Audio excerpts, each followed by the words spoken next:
Sebelum ceritanya dimulai, silahkan tulis di kolom komentar dari daerah mana saja teman-teman yang menonton cerita ini. Jangan lupa like dan subscribe agar channel ini bisa semakin berkembang dan bisa mempersembahkan cerita yang lebih menarik lagi. Pagi itu, udara terasa berat dan penuh dengan perpisahan yang tak terucap. Rangga memegang kedua tanganku, tatapannya menyiratkan permohonan maaf yang dalam. Perutku yang membuncit sempurna, rumah bagi calon anak pertama kami, menjadi pusat perhatian di antara kami. Usia kehamilanku sudah memasuki bulan ke-9, hari-hari penantian yang seharusnya terasa mendebarkan kini bercampur dengan sedikit kecemasan karena kepergiannya. Aku janji, sayang, ini tidak akan lama. Begitu semua urusan di luar pulau selesai, aku akan langsung terbang pulang. Aku usahakan sekuat tenaga untuk ada di sisimu saat persalinan nanti, ucap Rangga, suaranya serak menahan emosi. Ia mengelus perutku dengan lembut, seolah sedang berbicara langsung pada putranya di dalam sana. Jaga ibu baik-baik ya, nak. Ayah pergi sebentar untuk bekerja. Aku mengangguk, mencoba tersenyum sekuat yang aku bisa. Aku tahu tugas ini penting untuk karirnya, sebuah proyek besar yang tidak bisa ia tinggalkan. Tidak apa-apa, Mas. Aku mengerti. Ada Ibu Sukma dan Mirna yang akan menemaniku. Aku akan baik-baik saja. Mobil kami akhirnya berhenti di depan sebuah rumah yang asri dan terawat. Halamannya dipenuhi tanaman hias yang tertata rapi, dan cat dindingnya yang berwarna krem memberikan kesan hangat dan ramah. Ini adalah rumah Ibu Sukma, ibu mertuaku. Sesuai kesepakatan, aku akan tinggal di sini selama Rangga bertugas. Alasannya logis, agar ada yang menjagaku selama 24 jam penuh menjelang kelahiran. Begitu kami turun dari mobil, pintu depan terbuka. Ibu Sukma dan Mirna, adik iparku, menyambut kami dengan senyum lebar yang terlihat tulus. Mereka langsung memelukku dengan hati-hati, seolah aku adalah barang porselen yang rapuh. Selamat datang, Dania, sayang. Aduh, akhirnya sampai juga. Kami sudah tidak sabar menunggumu, sapa Ibu Sukma. Wajahnya yang keibuan memancarkan kebahagiaan. Lihat, cucu ibu sepertinya sehat sekali di dalam sana. Iya, Mbak. Kamarnya sudah siap. Aku sendiri yang mendekorasinya, timpal Mirna dengan riang. Ia segera mengambil alih tas jinjingku, tidak membiarkanku membawa beban sedikitpun. Rangga terlihat sedikit lebih tenang melihat sambutan hangat keluarganya. Setelah membantu menurunkan koperku dan berbincang sejenak, waktu perpisahan yang sesungguhnya pun tiba. Ia kembali memelukku erat, mencium keningku lama, seolah ingin meninggalkan kekuatannya di sana. Aku titip Dania dan calon cucu ibu, ya, pesannya pada Ibu Sukma. Tentu saja, Rangga. Kamu tidak perlu khawatir sedikitpun. Mereka adalah tanggung jawab ibu sekarang. Fokus saja pada pekerjaanmu, jawab Ibu Sukma dengan nada meyakinkan. Aku menatap mobil Rangga yang perlahan menjauh, meninggalkan jejak debu di jalanan komplek yang sepi. Ada rasa hampa yang menyusup, namun kehangatan yang diberikan oleh ibu mertua dan adik iparku dengan cepat mengisi kekosongan itu. Mereka menuntunku masuk ke dalam rumah. Seperti yang Mirna katakan, kamarku sudah disiapkan dengan sempurna. Sprei baru, wangi bunga sedap malam dari vas di sudut ruangan, dan semua perlengkapan bayi yang sudah tertata rapi di lemari kecil. Semuanya terasa begitu penuh perhatian. Hari pertama terasa seperti mimpi. Aku benar-benar diperlakukan seperti seorang ratu. Ibu Sukma memasak semua makanan kesukaanku, hidangan-hidangan sehat yang katanya baik untuk janin. Ia bahkan membuatkan jamu dan ramuan herbal yang resepnya turun-temurun, memastikan aku mendapatkan nutrisi terbaik. Mirna tidak kalah perhatian. Ia membantuku berjalan-jalan santai di taman belakang, memijat kakiku yang mulai bengkak, dan menemaniku mengobrol berjam-jam agar aku tidak merasa kesepian. Mbak Dania harus banyak istirahat. Jangan pikirkan apa-apa. Serahkan saja semuanya pada kami, kata Mirna sambil menyuapkan potongan buah apel ke mulutku sore itu. Aku merasa sangat terharu dan bersyukur. Di tengah kesedihanku karena jauh dari Rangga, aku mendapatkan keluarga kedua yang begitu luar biasa. Aku menceritakan semua perlakuan baik mereka pada Rangga saat ia menelepon malam harinya. Suara suamiku terdengar lega di seberang sana. Syukurlah kalau begitu. Aku jadi tenang meninggalkanmu. Ibuku memang orang yang paling baik, katanya. Malam itu, setelah makan malam, Ibu Sukma datang ke kamarku membawa secangkir teh hangat yang mengeluarkan aroma rempah yang menenangkan. Ini teh khusus, Dania, untuk membuat tidurmu lebih nyenyak dan bayinya juga tenang di dalam. Resep dari nenek ibu, jelasnya sambil meletakkan cangkir itu di meja samping tempat tidurku. Terima kasih banyak, Bu. Ibu dan Mirna baik sekali, aku jadi merepotkan, ucapku tulus. Sama sekali tidak. Menjaga menantu dan cucu adalah kebahagiaan bagi ibu. Sudah, lekas diminum selagi hangat, lalu istirahatlah, katanya sambil tersenyum, lalu mengelus kepalaku sebelum meninggalkan kamar. Aku meminum teh itu perlahan. Rasanya sedikit aneh di lidah. Ada pahit yang tertinggal di antara rasa manis gula batu, tapi aroma rempahnya memang membuat tubuhku terasa rileks. Aku merebahkan diri di ranjang yang empuk, merasakan kantuk yang datang begitu cepat. Aku mengelus perutku, membisikkan ucapan selamat malam pada calon buah hatiku. Biasanya, ia akan merespons dengan tendangan-tendangan kecil yang aktif, seolah ikut menjawab sapaanku. Namun malam ini, setelah aku meminum teh itu, responsnya terasa berbeda. Aku menunggunya bergerak, menepuk-nepuk perutku pelan untuk memancingnya. Ada gerakan, tetapi sangat lemah, seperti sebuah geliatan malas yang hampir tak terasa.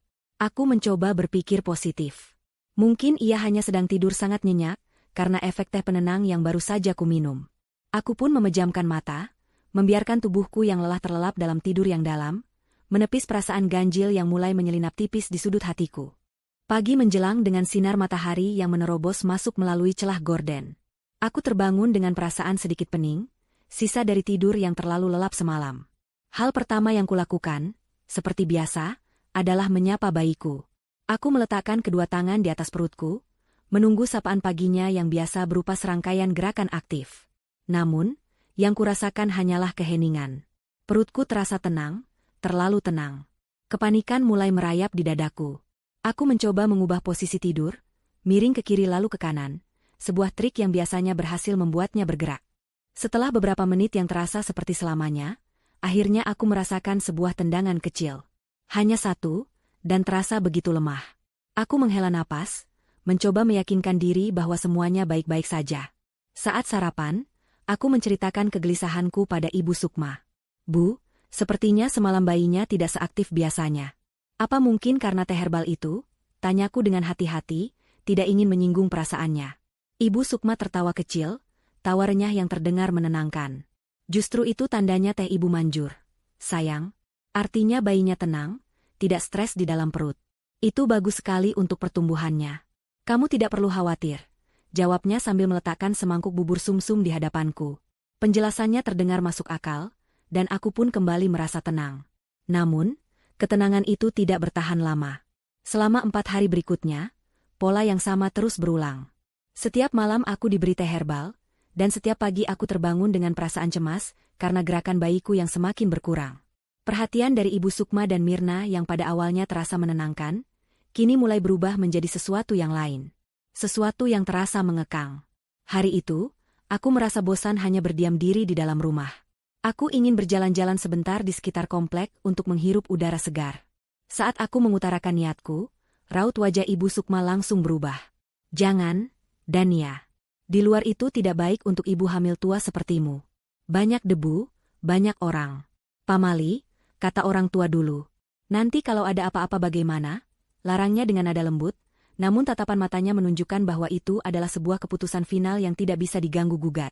Aku mencoba berargumen bahwa dokter justru menyarankanku untuk tetap aktif berjalan kaki. Tapi Ibu Sukma dengan tegas menolaknya. Dokter tidak tahu tradisi. Ibu lebih tahu apa yang terbaik untuk cucu ibu, katanya. Aku terdiam, tak bisa membantah lagi. Sejak saat itu, aku tidak diizinkan lagi untuk melangkah keluar dari pagar rumah. Keanehan tidak berhenti di situ.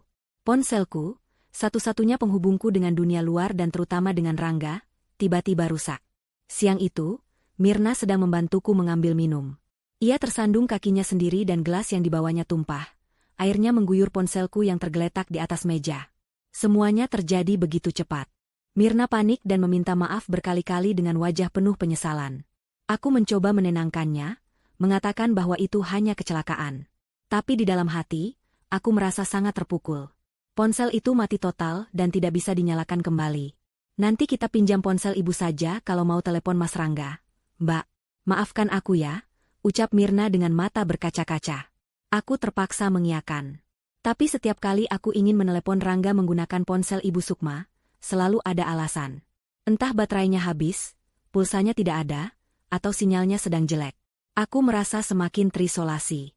Aku seperti berada di dalam sebuah sangkar emas yang indah.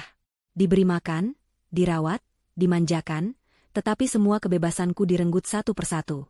Kontrol mereka juga merambah ke hal-hal yang paling pribadi. Aku tidak lagi diizinkan menyiapkan makananku sendiri, bahkan sekadar membuat segelas susu. Setiap kali aku melangkah ke dapur, Ibu Sukma atau Mirna akan segera menghampiriku. "Biar kami saja. Kamu duduk manis saja, Ratu," kata mereka. Awalnya aku merasa tersanjung, kini aku merasa diawasi. Setiap pagi, setelah meminum teh herbal sisa semalam, aku mulai memperhatikan ada sesuatu yang aneh di dasar cangkir. Serbuk halus berwarna kehitaman yang tidak larut, mengendap seperti lumpur. Aku mencoba bertanya pada Mirna, tapi ia hanya menjawab itu adalah bagian dari ramuan rempahnya.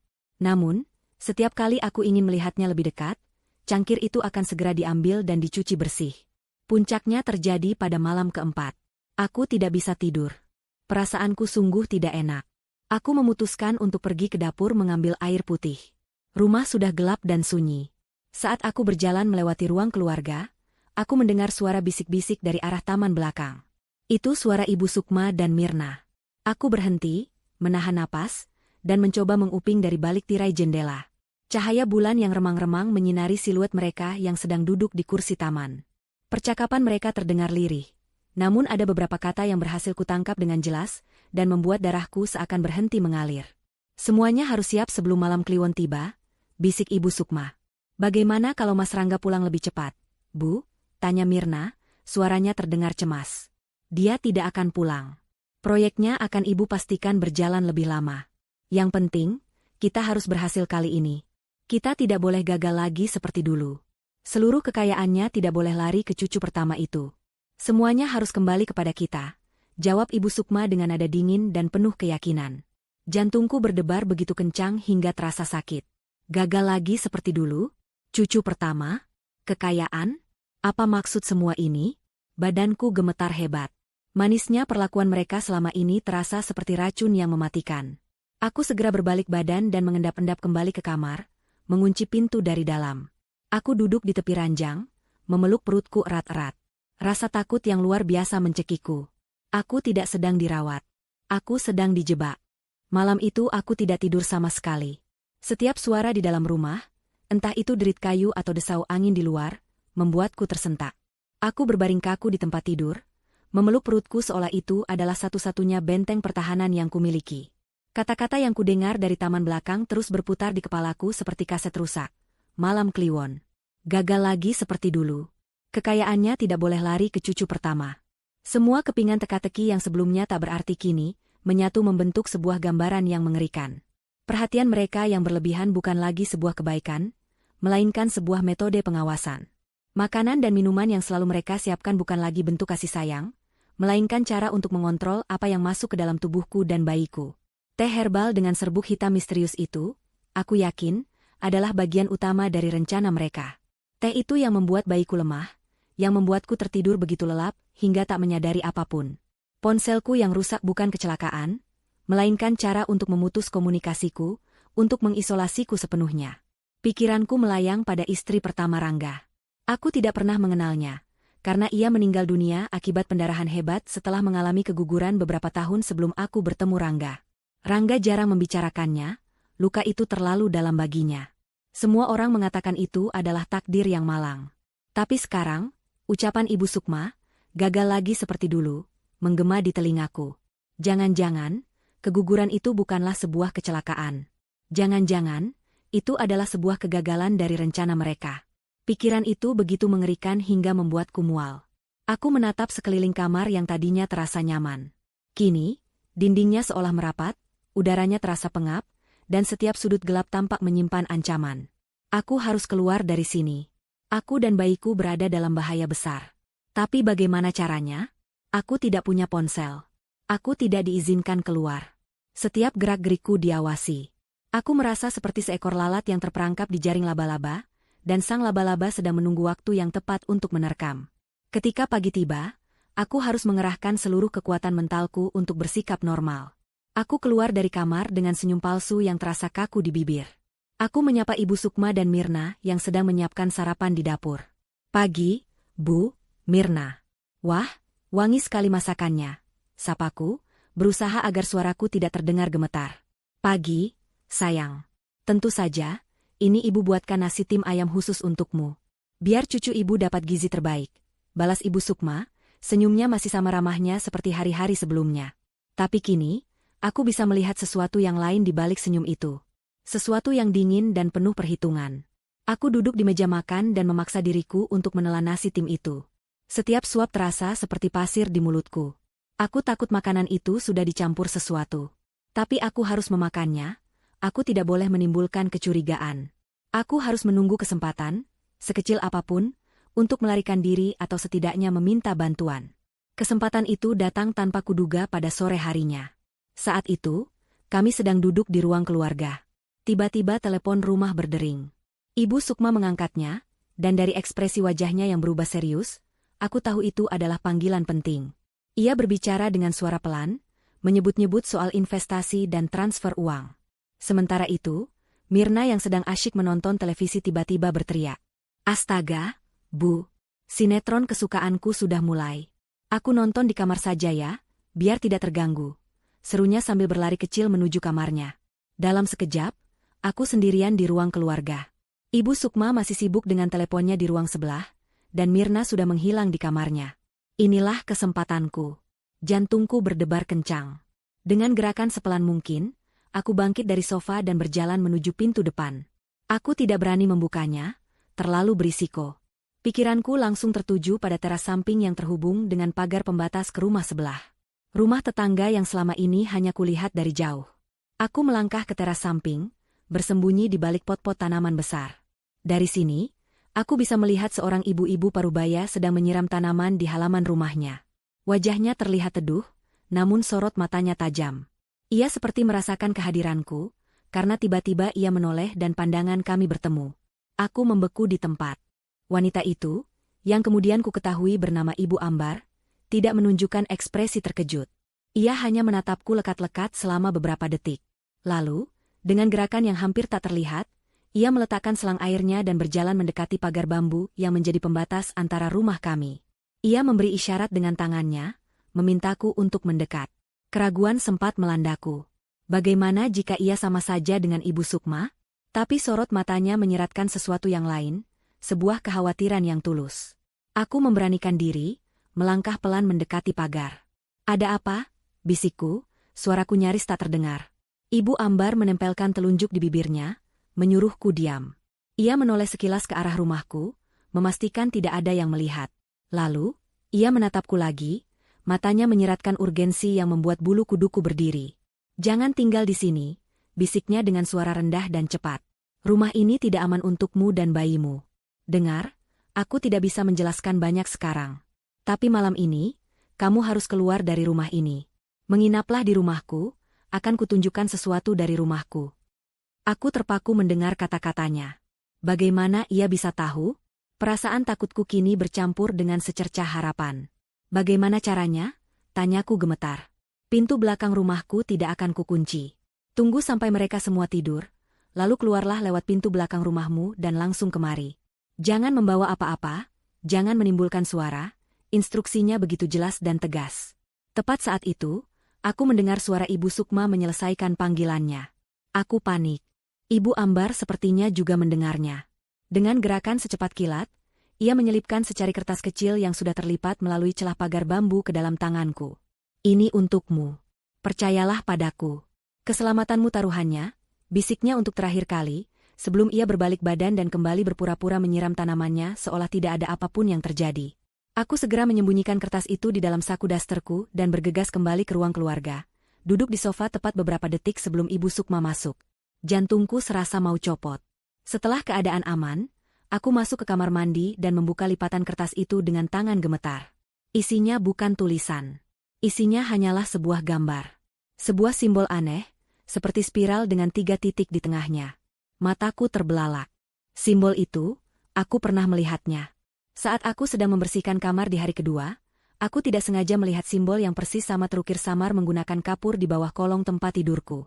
Kembali ke dalam kamar, aku mengunci pintu dengan dalih ingin tidur siang. Kenyataannya, pikiranku sedang berperang hebat. Kertas berisi simbol dari Ibu Ambar ku genggam erat hingga lecek. Simbol yang sama dengan yang ada di bawah tempat tidurku. Ini bukan lagi kebetulan. Ibu Ambar tahu sesuatu. Ia tahu apa yang sedang terjadi di rumah ini. Pertanyaannya sekarang, bisakah aku mempercayainya? Sebagian diriku berteriak untuk mengambil risiko itu. Firasatku sejak awal, gerakan bayiku yang melemah, percakapan di taman belakang, dan kini peringatan dari Ibu Ambar, semuanya menunjuk pada satu kesimpulan, aku harus lari. Namun, sebagian diriku yang lain dipenuhi ketakutan. Bagaimana jika ini adalah jebakan? Bagaimana jika Ibu Ambar adalah bagian dari rencana mereka, yang dirancang untuk memancingku keluar karena suatu alasan tertentu? Aku sendirian, hamil tua, dan tidak berdaya. Satu langkah yang salah bisa berakibat fatal bagi diriku dan terutama bagi bayiku. Aku berbaring di tempat tidur, mencoba menenangkan debaran jantungku yang menggila. Aku memikirkan Rangga. Apa yang akan ia lakukan jika berada di posisiku? Ia pasti akan menyuruhku untuk berjuang, untuk melindungi anak kami dengan cara apapun. Wajahnya yang penuh cinta terbayang di benakku, memberiku kekuatan. Aku tidak bisa hanya diam dan pasrah menunggu takdir buruk menimpaku di malam Kliwon nanti. Aku harus bertindak. Aku harus mempercayai Ibu Ambar. Itu adalah satu-satunya kesempatanku. Keputusan sudah dibuat. Kini aku harus merencanakan pelarianku dengan sangat hati-hati. Aku melihat jam di dinding. Masih ada beberapa jam sebelum malam tiba. Aku mulai menyusun rencana dalam kepalaku. Sesuai pesan Ibu Ambar, aku tidak boleh membawa banyak barang. Tapi aku tidak mungkin pergi dengan tangan kosong. Aku membuka lemari, mengambil sebuah tas kain kecil. Dengan gerakan sepelan mungkin agar tidak menimbulkan suara, aku memasukkan dompetku, beberapa helai pakaian bayi yang paling penting, dan buku kesehatan ibu dan anak. Benda-benda itu adalah identitasku dan bukti kehamilanku. Aku juga menyembunyikan sebotol air mineral di dalam tas. Aku tidak tahu apa yang akan terjadi selanjutnya, aku harus bersiap untuk kemungkinan terburuk. Setelah semua siap, tas itu kusembunyikan di bawah tempat tidur, di tempat yang mudah kujangkau. Waktu berjalan begitu lambat, setiap detiknya terasa menyiksa. Saat makan malam, aku kembali harus memasang topeng. Aku makan dengan pelan, memuji masakan Ibu Sukma, bahkan tertawa kecil saat Mirna menceritakan lelucon garing. Aku harus terlihat normal, tenang, dan tidak mencurigakan. Di dalam, perutku melilit bukan hanya karena makanan yang kutelan, tetapi juga karena ketegangan yang luar biasa. Malam itu, seperti biasa, Ibu Sukma masuk ke kamarku membawa secangkir teh herbal. Kali ini, aku sudah siap. Saat ia menyerahkan cangkir itu, aku berpura-pura tersedak batuk. Uhuk maaf, Bu. Tenggorokanku tiba-tiba gatal, kataku. Saat ia berbalik badan untuk mengambilkanku air putih, dengan cepat aku membuang sebagian besar isi teh itu ke dalam pot tanaman hias di sudut kamar. Aku hanya menyisakan sedikit di dasar cangkir. Ketika ia kembali, aku meminum sisa teh itu di hadapannya hingga habis. Terima kasih, Bu, ucapku. Sama-sama. Lekaslah tidur, katanya sambil mengambil cangkir kosong itu dan pergi. Aku harus tetap terjaga malam ini. Aku tidak boleh terpengaruh oleh obat tidur apapun yang mungkin ada di dalam teh itu. Aku merebahkan diri di tempat tidur, tapi mataku terbuka lebar menatap langit-langit yang gelap. Aku menunggu. Menunggu rumah ini senyap. 1 jam berlalu. Aku masih bisa mendengar suara televisi dari ruang keluarga. Lalu, aku mendengar suara Mirna mengucapkan selamat malam, disusul suara langkah kakinya menuju kamar. Setengah jam kemudian, suara televisi dimatikan. Aku mendengar langkah kaki Ibu Sukma, suara pintu kamarnya ditutup, dan terakhir, suara kunci diputar. Hening. Tapi aku belum berani bergerak. Aku menunggu 1 jam lagi, memastikan mereka benar-benar sudah terlelap. Jantungku berdentum-dentum di rongga dada, bunyinya terdengar begitu keras di telingaku sendiri. Inilah saatnya. Dengan gerakan yang terasa kaku, aku turun dari tempat tidur. Aku meraih tas kain dari bawah ranjang dan menyampirkannya di bahu. Aku tidak memakai alas kaki agar tidak menimbulkan suara.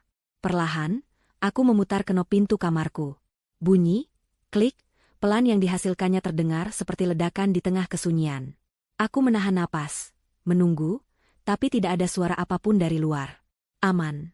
Aku melangkah keluar kamar. Ruang tengah yang gelap terasa begitu asing dan menyeramkan. Cahaya bulan yang masuk dari jendela menciptakan bayangan-bayangan aneh yang tampak seperti monster. Aku harus melewati ruang tengah ini untuk sampai ke dapur, tempat pintu belakang berada. Setiap langkah kuambil dengan sangat hati-hati, berjinjit di atas lantai keramik yang dingin. Papan lantai di dekat dapur berderit pelan saat kuinjak. Aku langsung membeku, seluruh tubuhku menegang. Aku menunggu beberapa detik yang terasa seperti 1 jam. Hening. Aku melanjutkan perjalananku. Akhirnya, aku sampai di pintu belakang. Tanganku gemetar hebat saat mencoba membuka kuncinya. Kunci slot yang karatan mengeluarkan bunyi decitan yang memilukan. Aku kembali berhenti, berdoa dalam hati agar tidak ada yang terbangun. Setelah berhasil membukanya, aku menarik pintu itu dengan sangat pelan. Udara malam yang dingin langsung menerpa wajahku, membangunkanku dari mimpi buruk di dalam rumah. Aku berhasil keluar. Kini, aku harus berlari secepat yang aku bisa menuju rumah Ibu Ambar. Halaman belakang terasa gelap dan menyeramkan. Aku berjalan cepat, tertatih-tatih karena bebanku yang berat. Rumah Ibu Ambar hanya berjarak beberapa meter. Aku bisa melihat pintu belakang rumahnya sedikit terbuka, secercah cahaya hangat dari dalam sana tampak seperti sebuah suar penyelamat. Aku hampir sampai. Tinggal beberapa langkah lagi. Perasaan lega mulai menjalari diriku. Tepat saat tanganku akan meraih gagang pintu rumah Ibu Ambar, sebuah suara dari dalam rumah mertuaku menghentikan langkahku dan membuat darahku membeku. Suara itu bukan teriakan atau panggilan. Suara itu adalah sebuah lantunan. Kidung dalam bahasa Jawa kuno yang dinyanyikan dengan nada rendah, ritmis, dan monoton. Suara itu sakral, namun di saat yang bersamaan terdengar begitu jahat dan menyeramkan. Mereka sudah memulai ritualnya. Lantunan kidung itu seolah menjadi rantai tak kasat mata yang menarikku, membekukanku di tempat. Suara itu merayap di kulitku, dingin dan jahat. Pintu di hadapanku terbuka sedikit lebih lebar. Sosok Ibu Ambar muncul, wajahnya tegang. Tanpa sepatah kata pun, ia meraih lenganku dan menarikku masuk ke dalam kehangatan rumahnya yang remang-remang, lalu menutup pintu di belakang kami dengan sangat pelan namun rapat, meredam suara kidung mengerikan itu. Cepat, ke atas. Kamu harus melihatnya sendiri agar kamu percaya, bisik Ibu Ambar. Suaranya terdengar mendesak, dipenuhi campuran antara kasihan dan kemarahan yang tertahan. Ia menuntunku menaiki tangga kayu menuju lantai 2. Setiap langkah terasa berat, seolah kakiku terbuat dari timah. Aku tidak tahu apa yang akan ia tunjukkan, tapi suara lantunan dari rumah sebelah sudah cukup untuk memberitahuku bahwa ini bukanlah sesuatu yang baik.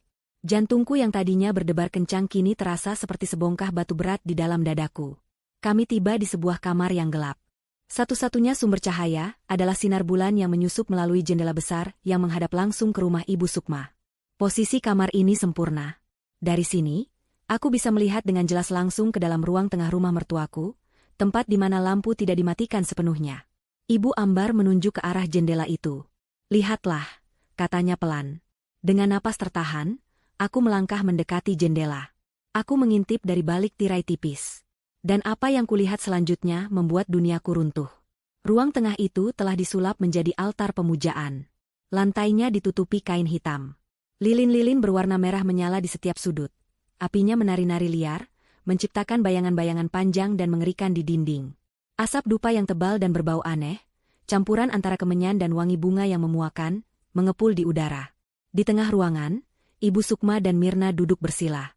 Mereka mengenakan pakaian serba hitam, wajah mereka yang biasanya ramah kini terlihat asing dan menakutkan, dirasuki oleh sebuah konsentrasi yang fanatik. Mereka adalah sumber dari lantunan kidung yang kudengar tadi. Suara mereka menyatu, menggumamkan mantra-mantra dalam bahasa yang tidak kumengerti. Namun, bukan mereka yang membuat tubuhku lemas, melainkan benda-benda yang ada di hadapan mereka. Di tengah-tengah mereka, diletakkan sebuah nampan besar. Di atas nampan itu, ada foto pernikahanku dengan Rangga. Di sampingnya, beberapa helai pakaian bayi yang kusiapkan, dan yang paling mengerikan dari semuanya, ada sebuah boneka jerami. Boneka itu dibentuk menyerupai seorang wanita hamil, dengan perut yang dibuncitkan besar. Di bagian kepala boneka itu, diikat segumpal rambut. Aku mengenalinya dengan segera. Itu adalah rambutku, yang rontok dan selalu kukumpulkan dari sisir setiap pagi, yang dengan polosnya kuberikan pada Mirna saat ia bilang ingin membuangnya untukku. Seluruh aliran darah di tubuhku seakan berhenti. Napasku tercekat di tenggorokan. Mereka tidak sedang berdoa untukku. Mereka sedang melakukan ritual untukku, atau lebih tepatnya, untuk mencelakaiku. Aku melihat Ibu Sukma mengangkat kedua tangannya, dan Mirna menyerahkan sebuah benda berkilauan kepadanya. Sebuah keris kecil dengan gagang berukir. Kidung mereka mencapai puncaknya. Suara mereka menjadi lebih keras, lebih tajam, penuh dengan niat jahat yang terasa hingga ke tulang sumsumku. Lalu, dengan mata terpejam dan senyum mengerikan tersungging di bibirnya, Ibu Sukma mengangkat keris kecil itu tinggi-tinggi. Ia mengarahkannya tepat ke perut buncit boneka jerami yang merepresentasikan diriku dan bayiku. Tidak. Bisikku tanpa suara. Dan ia pun menusukkannya. Lagi, dan lagi, dan lagi. Ia menusuk perut boneka itu dengan gerakan buas dan penuh kebencian.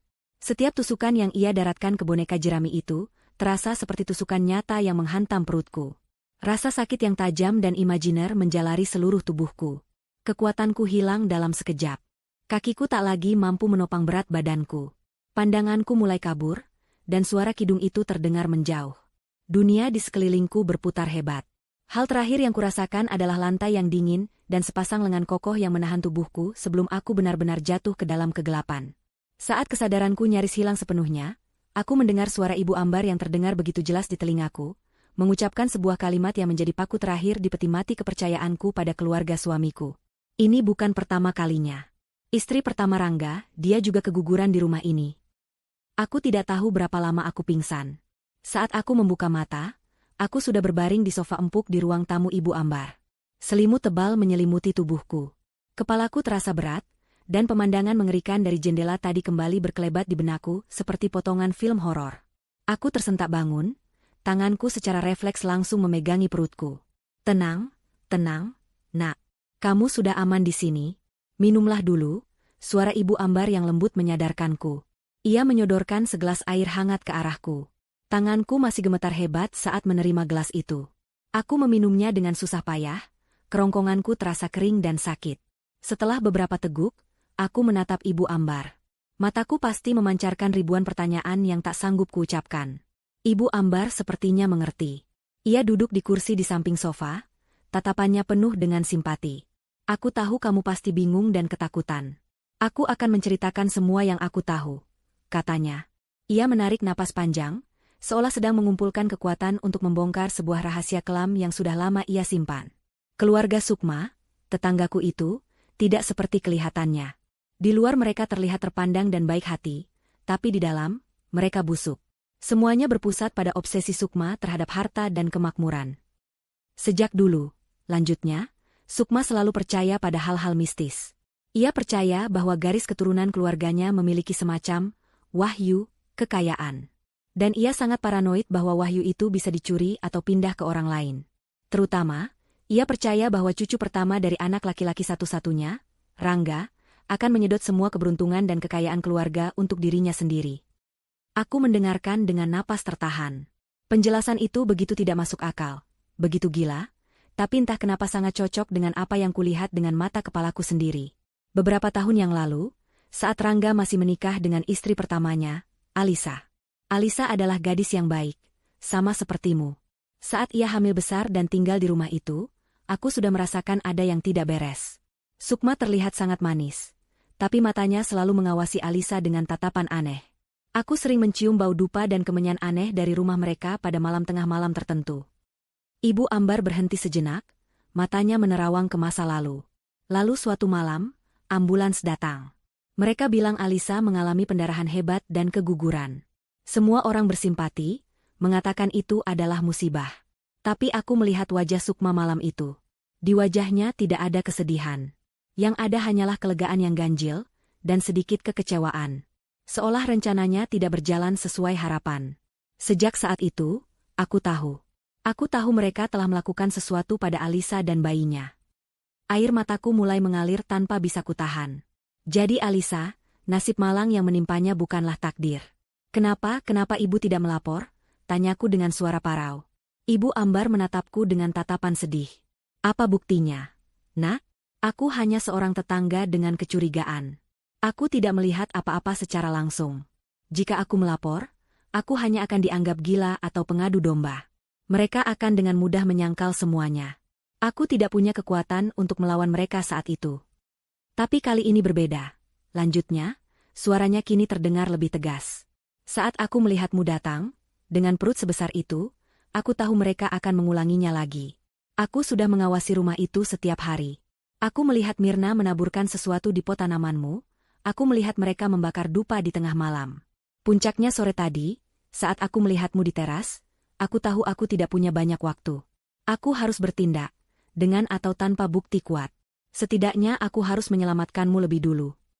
Penjelasan Ibu Ambar membuat semua kepingan teka-teki itu jatuh pada tempatnya. Teh herbal dengan serbuk hitam itu, Pastilah ramuan untuk melemahkan janinku. Larangan untuk keluar rumah. Ponsel yang dirusak. Semuanya adalah bagian dari rencana mereka untuk memuluskan ritual pesugihan mereka di malam Kliwon ini. Mereka ingin mengorbankan cucu mereka sendiri demi sebuah kepercayaan sesat tentang kekayaan. Rasa takutku kini bercampur dengan amarah yang meluap-luap. Aku menghabiskan sisa malam itu di sofa Ibu Ambar. Aku tidak bisa tidur. Setiap kali aku mencoba memejamkan mata, bayangan Ibu Sukma yang menusuk boneka jerami itu kembali muncul. Aku terus-menerus mengelus perutku, berdoa tanpa henti agar bayiku baik-baik saja, agar ia kuat. Ibu Ambar dengan sabar menemaniku sepanjang malam, membuatkanku susu hangat dan memastikan aku merasa aman. Menjelang pagi, saat rasa lelah dan teror hampir menguasaiku sepenuhnya, sebuah suara dering ponsel memecah keheningan. Itu adalah ponsel Ibu Ambar yang diletakkan di atas meja. Ibu Ambar melihat ke layar, lalu menatapku dengan ekspresi aneh. "Ini dari ibumu," katanya. "Maksudnya, Ibu Sukma." Ia pasti menelepon ke nomor darurat Rangga yang mungkin disimpan oleh Ibu Sukma, yang kebetulan adalah nomor Ibu Ambar. Aku mengangguk, menyuruhnya menjawab. Ibu Ambar menekan tombol jawab dan mengaktifkan mode pengeras suara. Dan kemudian, suara yang semalam melantunkan kidung kematian, kini terdengar begitu lembut dan penuh kekhawatiran palsu dari seberang sana. "Halo, Rangga? Oh, ini bukan Rangga ya? Maaf, saya Sukma, ibunya. Saya sedang mencoba menghubungi menantu saya, Dania. Apa dia ada di sana? Dari semalam dia tidak ada di kamarnya. Kami sekeluarga khawatir sekali, takut dia kenapa-kenapa. Sayang, Dania, kamu di mana? Nak, ibu khawatir sekali." Kepura-puraan dalam suara itu begitu menjijikan hingga membuat perutku mual. Wanita iblis itu kini sedang memainkan perannya sebagai ibu mertua yang cemas. Aku hanya bisa menatap nanar ke arah ponsel. Mulutku terkunci rapat oleh amarah dan kengerian. Suara Ibu Sukma yang penuh kepalsuan itu menggema di ruangan yang sunyi, bahkan setelah Ibu Ambar mematikan teleponnya. Untuk sesaat, aku hanya bisa duduk membeku, cengkeramanku pada selimut mengencang. Rasa takut yang sejak semalam melumpuhkanku perlahan surut, digantikan oleh sesuatu yang lain. Sesuatu yang panas, membara, dan memberikan kekuatan. Amarah. Amarah pada wanita yang tega merencanakan kejahatan pada cucunya sendiri. Amarah pada kelicikan mereka yang bersembunyi di balik topeng kebaikan. Amarah karena mereka telah merenggut ketenangan hari-hari terakhir kehamilanku dan mengubahnya menjadi neraka. Amarah karena mereka mungkin telah melakukan hal yang sama pada Alisa, wanita malang yang tidak pernah punya kesempatan untuk membela diri. Aku tidak akan menjadi seperti Alisa. Aku tidak akan membiarkan mereka menang. Aku akan berjuang. Demi diriku, demi Rangga, dan yang terpenting, demi bayi yang sedang kutunggu kelahirannya. Aku menatap Ibu Ambar, dan ia seolah bisa melihat perubahan di dalam diriku. Tatapan mata kami bertemu, dan tanpa perlu berkata-kata, kami mencapai pemahaman yang sama. Tidak ada jalan untuk lari dan bersembunyi. Ini harus dihentikan, di sini, dan sekarang juga. Aku harus menelepon polisi, kataku.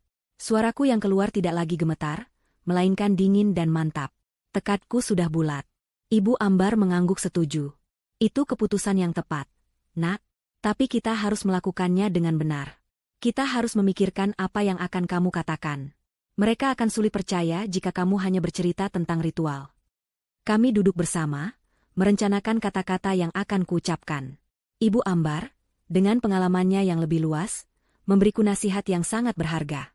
Ia menyuruhku untuk fokus pada fakta-fakta kriminal yang bisa dicerna oleh logika polisi.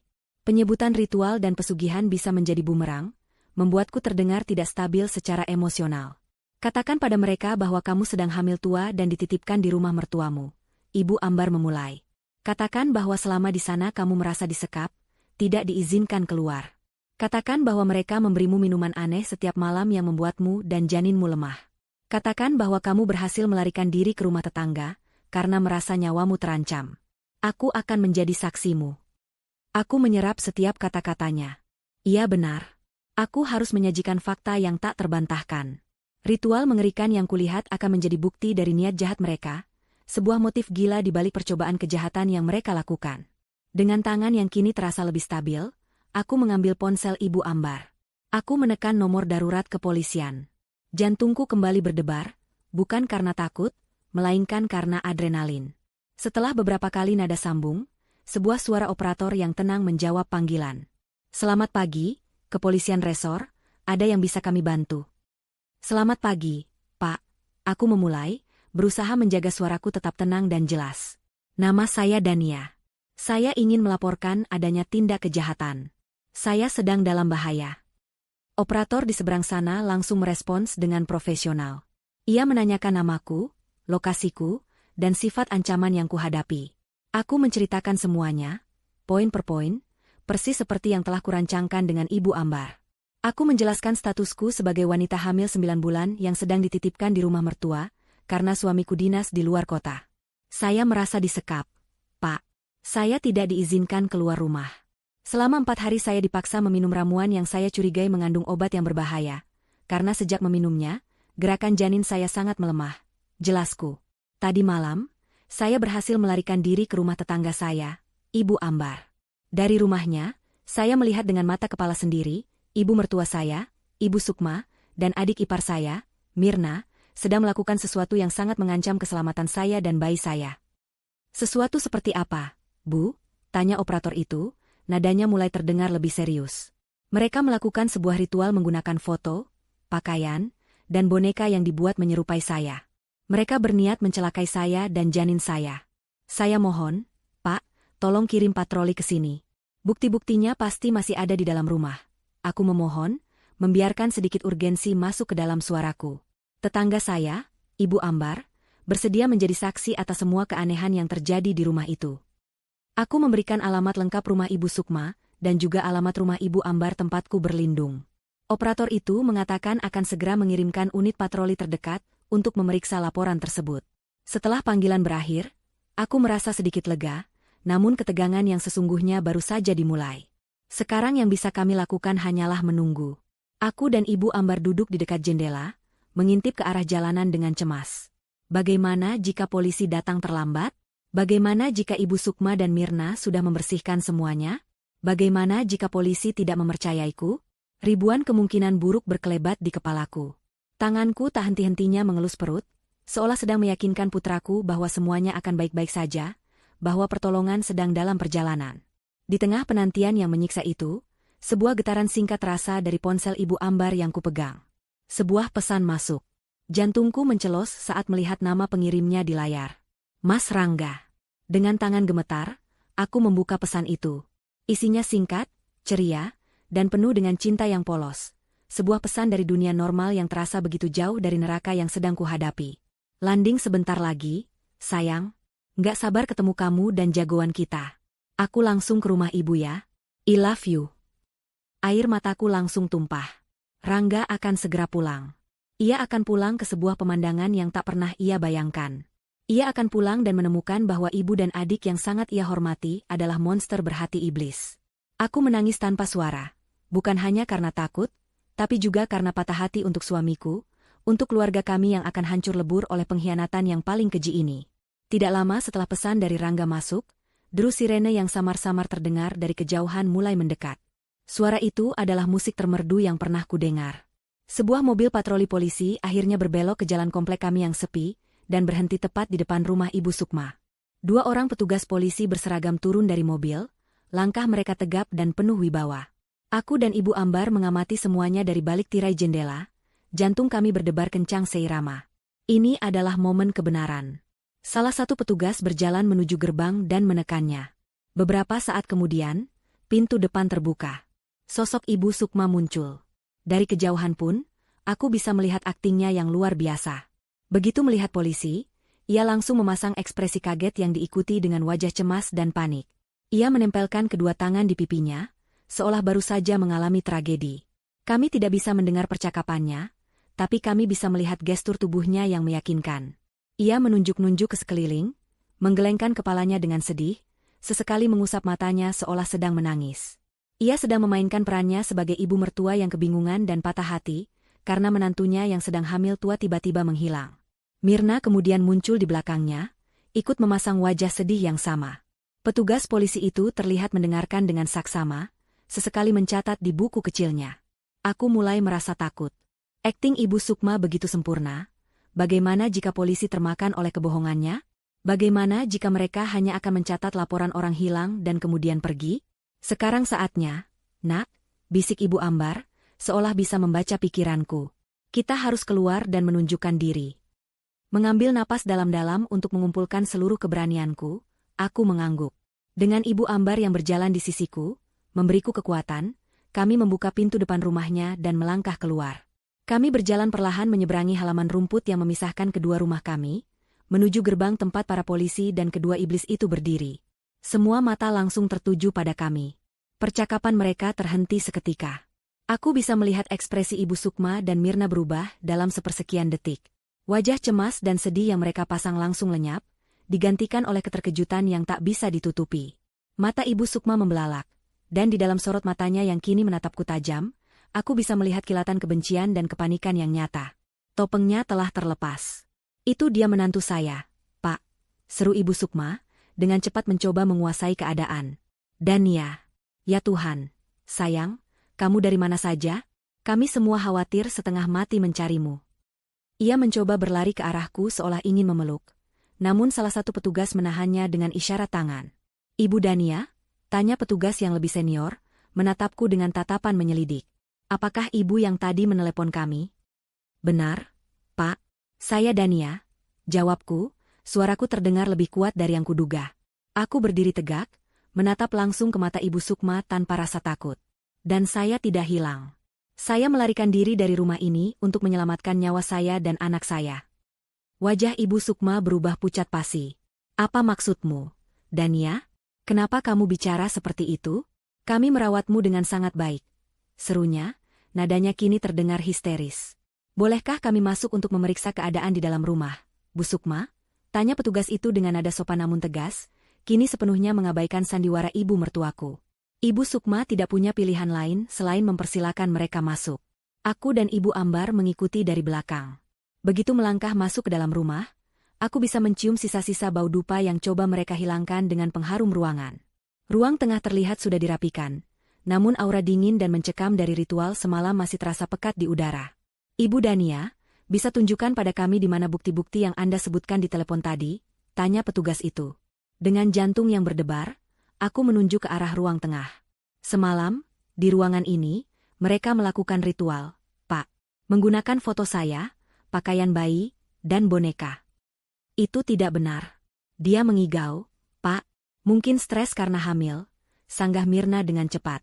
Petugas polisi itu tidak menggubrisnya. Ia dan rekannya mulai memeriksa ruangan dengan teliti. Awalnya mereka tidak menemukan apa-apa. Aku mulai panik. Jangan-jangan mereka sudah membuang semuanya. Tapi kemudian, salah satu petugas melihat kejanggalan pada karpet tebal yang menutupi sebagian besar lantai. Ia berjongkok dan mengangkat ujung karpet itu. Dan di sanalah buktinya. Goresan-goresan kapur di atas lantai kayu, membentuk sebuah simbol spiral aneh yang belum sempat mereka hapus bersih. Simbol yang sama dengan yang ada di bawah tempat tidurku, dan di kertas dari Ibu Ambar. Bisa jelaskan ini apa, Bu Sukma? Tanya petugas itu dengan dingin. Ibu Sukma dan Mirna terdiam, wajah mereka kehabisan darah. Perhatian petugas itu kemudian tertuju pada sebuah lemari kayu antik di sudut ruangan. Tolong buka lemari ini, perintahnya. Itu hanya lemari biasa, isinya pajangan tua, jawab Ibu Sukma gemetar. Petugas itu tidak mempercayainya. Ia mencoba membukanya, tetapi terkunci. Tanpa ragu, ia memberi isyarat pada rekannya, dan bersama-sama mereka membongkar paksa pintu lemari itu. Pintu kayu itu terbuka dengan suara berderak yang keras. Isinya bukan pajangan. Isinya adalah semua perlengkapan ritual mereka. Boneka jerami dengan bekas tusukan di perutnya, keris kecil, sisa-sisa dupa, dan foto pernikahanku. Namun bukan itu yang menjadi penemuan terpenting. Di bagian paling bawah lemari, tersembunyi di balik kain hitam, ada sebuah kotak kayu kecil yang juga terkunci. Petugas itu mengambilnya dan membukanya dengan paksa menggunakan obeng dari mobilnya. Saat kotak itu terbuka, napasku tercekat. Di dalamnya, tersimpan sebuah foto seorang wanita yang tersenyum manis, Alisa.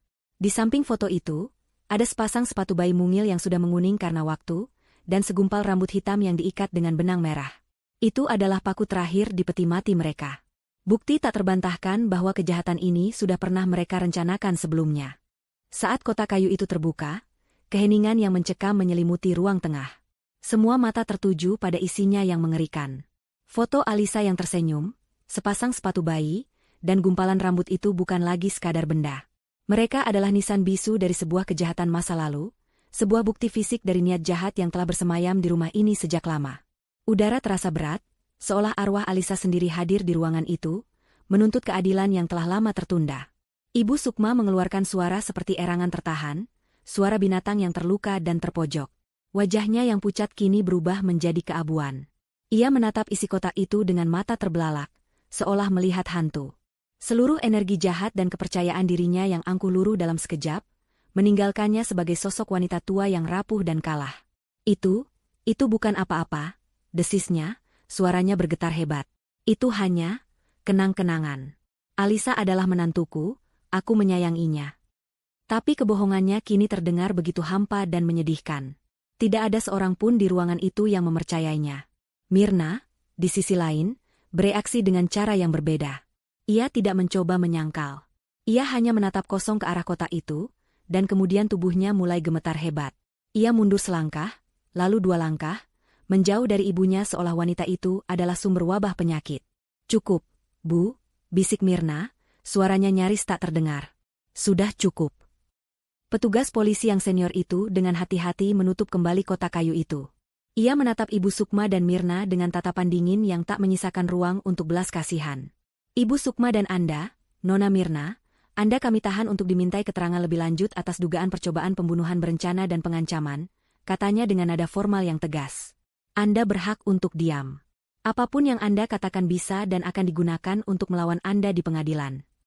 Kata-kata itu, kalimat standar yang sering terdengar di film-film, kini menjadi kenyataan yang menghantam mereka dengan kekuatan penuh. Rekan petugas itu mengeluarkan 2 pasang borgol. Saat itulah, Ibu Sukma seakan tersadar dari kelumpuhannya. Sesuatu di dalam dirinya patah. Kewarasannya yang tipis terkoyak, dan monster yang selama ini bersembunyi di baliknya akhirnya keluar dengan kekuatan penuh. "Tidak. Kalian tidak bisa melakukan ini padaku," jeritnya melengking, suaranya memekakkan telinga. Ia tidak lagi mencoba berakting. Matanya memerah, menyala dengan kebencian murni yang kini ia arahkan sepenuhnya kepadaku. "Ini semua gara-gara kamu, perempuan sialan. Pembawa sial. Kamu datang ke keluarga kami untuk mencuri segalanya. Sama seperti perempuan sebelum kamu. Kalian semua sama saja, hanya menginginkan harta putraku." Ia meronta-ronta dengan buas saat petugas mencoba memborgol tangannya. Ia menendang, mencakar, dan memekikan kata-kata kutukan yang paling keji. Seluruh citra keibuannya yang agung dan terhormat hancur berkeping-keping, menampakkan wujud aslinya yang penuh iri, dengki, dan keserakahan. Aku mundur selangkah, memeluk perutku untuk melindungi bayiku dari energi negatif yang begitu pekat. Ibu Ambar berdiri di depanku, menjadi perisai. Di tengah kekacauan itu, sebuah mobil sedan berhenti dengan decitan ban yang keras di depan rumah. Pintu mobil terbuka dengan kasar. Sosok yang keluar dari mobil itu adalah Rangga. Wajahnya terlihat lelah karena perjalanan, namun ada senyum bahagia di bibirnya, senyum seorang calon ayah yang tidak sabar bertemu keluarganya. Senyum itu membekus ketika saat ia melihat pemandangan di depan matanya. Mobil polisi, 2 petugas yang sedang bergelut dengan ibunya yang menjerit-jerit, dan aku yang berdiri di teras dengan wajah basah oleh air mata, didampingi oleh tetangga kami. "Ada apa ini?" Suara Rangga terdengar bingung. Ia melangkah masuk, matanya bergerak liar, mencoba memahami situasi yang mustahil ini. "Dania? Ibu? Apa yang terjadi?" Saat melihat putranya, jeritan Ibu Sukma berubah menjadi tangisan yang dibuat-buat. "Rangga, anakku, tolong Ibu. Lihat apa yang perempuan ini lakukan pada kita. Dia memfitnah ibumu sendiri. Dia menuduh kita ingin mencelakainya." Raungnya, mencoba memainkan kartu terakhirnya sebagai seorang ibu yang teraniaya.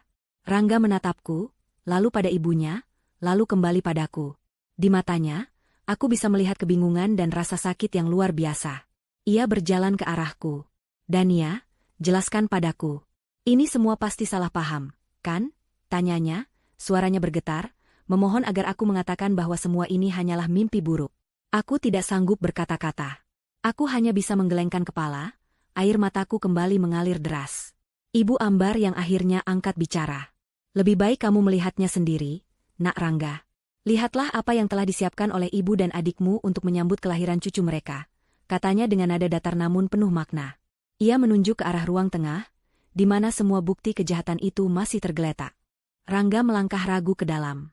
Ia melihat simbol kapur di lantai. Ia melihat lemari yang terbongkar. Matanya terpaku pada boneka jerami, keris kecil, dan fotoku. Lalu, pandangannya jatuh pada kotak kayu yang terbuka. Ia berjongkok, tangannya yang gemetar meraih foto Alisa. Saat itulah aku melihat suamiku hancur. Suara isak tangis yang tertahan keluar dari tenggorokannya. Punggungnya berguncang hebat. Kenangan akan istri pertamanya, rasa sakit dari kehilangan yang ia kira adalah takdir, kini kembali dengan kebenaran yang 1000 kali lebih menyakitkan. Itu bukan takdir. Itu adalah pembunuhan yang direncanakan oleh ibunya sendiri. "Ibu," bisiknya lirih, suaranya pecah. Ia berbalik, menatap Ibu Sukma yang kini sudah berhasil diborgol. Tatapannya bukan lagi tatapan seorang anak yang bingung, melainkan tatapan seorang pria yang dikhianati dengan cara yang paling brutal. "Apa yang sudah Ibu lakukan?" Melihat tatapan putranya, Ibu Sukma tahu ia telah kalah. Tidak ada lagi simpati di mata Rangga, hanya ada kebencian dan rasa jijik. Dia pantas mendapatkannya. Mereka semua pantas mendapatkannya. Pekiknya putus asa. Rangga tidak menjawab. Ia hanya berjalan melewatiku, menarikku ke dalam pelukannya yang erat dan protektif. Ia membenamkan wajahnya di bahuku, tubuhnya masih berguncang. "Maafkan aku, Dania, maafkan aku," isaknya berkali-kali. Saat para petugas menggiring Ibu Sukma dan Mirna keluar dari rumah, menuju mobil patroli, Mirna yang sejak tadi hanya diam membeku tiba-tiba berhenti. Ia menatap Rangga dan aku. Wajahnya kosong, tapi matanya dipenuhi air mata penyesalan yang dalam. "Bukan hanya Alisa, Mas," ucapnya dengan suara patah-patah. "Sebelumnya, ada lagi yang lain. Kejahatan Ibu, jauh lebih banyak dari yang kita tahu." Pengakuan terakhir itu menggantung di udara, menjadi penutup yang mengerikan dari drama hari itu. Pintu mobil patroli dibanting menutup, membungkam jeritan dan tangisan mereka.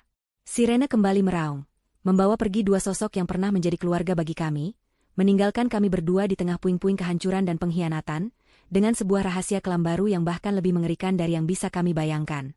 1 bulan berlalu sejak hari yang mengerikan itu.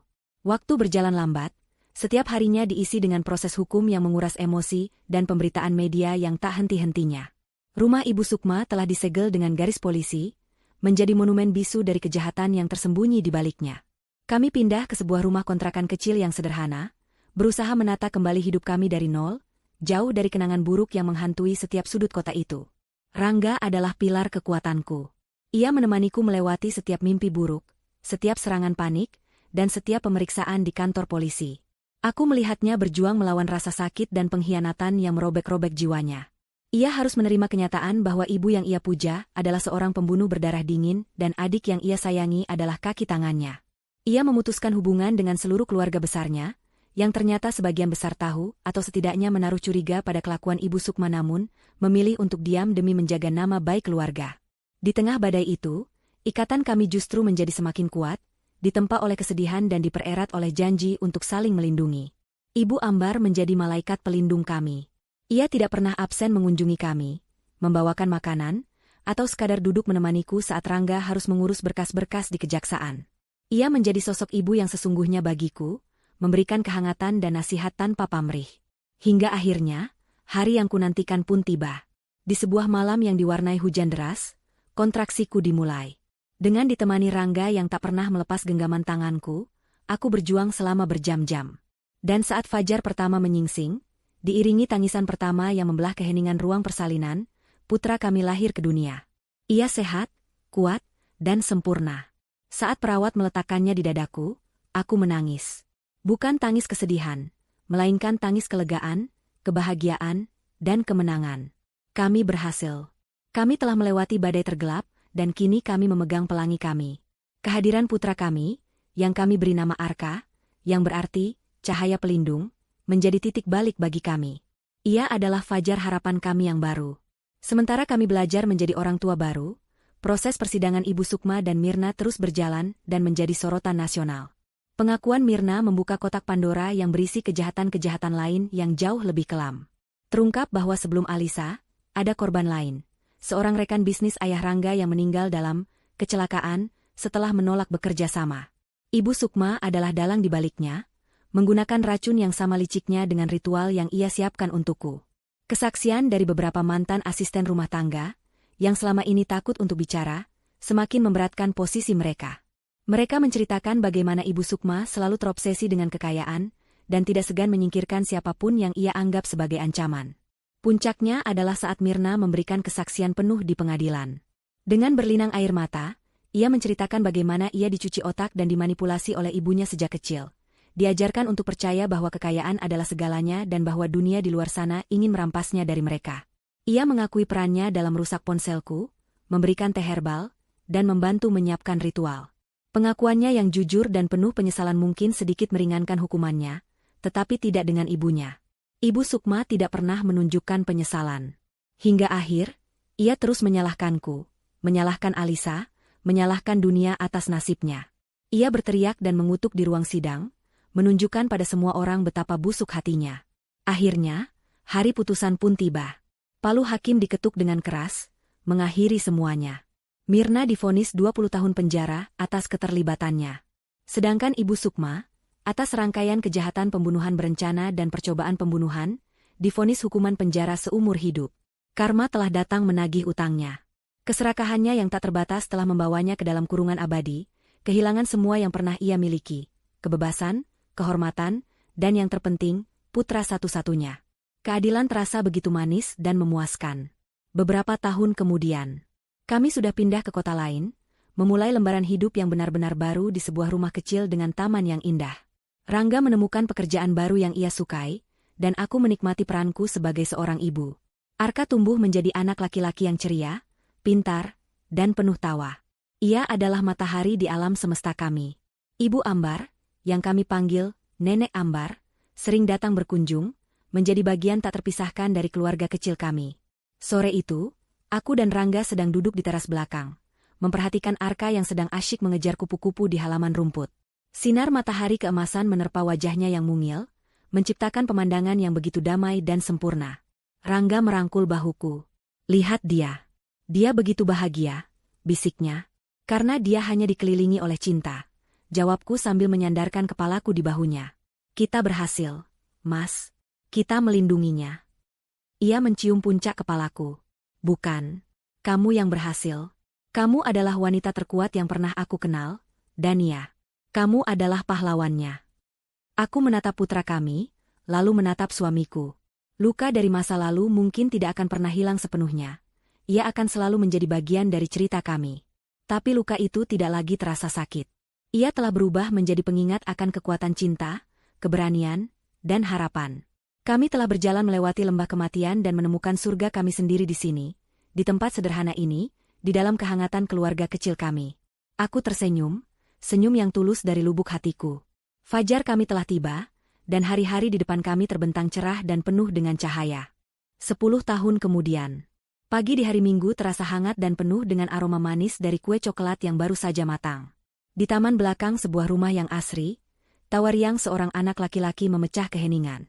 Arka, dengan mata berbinar dan energi yang tak ada habisnya, sedang berlari-larian mengejar bola yang dilemparkan oleh ayahnya.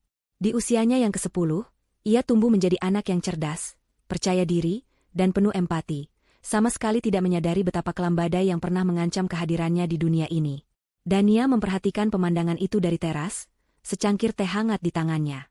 Ia melihat Rangga, suaminya, yang kini memiliki beberapa uban di pelipisnya, tertawa lepas saat Arka berhasil merebut bola darinya. Tak jauh dari mereka, di bawah naungan pohon mangga yang rindang, duduklah Ibu Ambar. Wajahnya kini dihiasi lebih banyak kerutan, namun sorot matanya masih sama tajam dan penuh kasih. Ia adalah Nenek Ambar, bagi Arka, sosok yang selalu hadir di setiap perayaan ulang tahun dan kelulusan sekolah. Ia adalah keluarga. Sebuah senyum tulus terukir di bibir Dania. Pemandangan ini, kebahagiaan yang sederhana dan nyata ini, adalah kemenangannya. Terkadang, saat malam sunyi, bayangan masa lalu masih sesekali datang menyapa dalam mimpi. Namun, bayangan itu tidak lagi memiliki kekuatan untuk menyakitinya. Ia telah menjadi sebuah bekas luka, sebuah pengingat akan kekuatan yang tidak pernah ia tahu ia miliki. Rangga menghampirinya, meninggalkan Arka yang kini asyik berbincang dengan Nenek Ambar. Ia duduk di samping Dania dan merangkul bahunya. Sedang memikirkan apa? Tanya Rangga lembut. Dania menyandarkan kepalanya di bahu suaminya. Hanya bersyukur. Kita berhasil sampai di sini. Rangga mengangguk, matanya menatap lurus ke arah putra mereka. Kita berhasil. Ada jeda sejenak sebelum ia melanjutkan. Aku pernah menerima surat beberapa tahun yang lalu.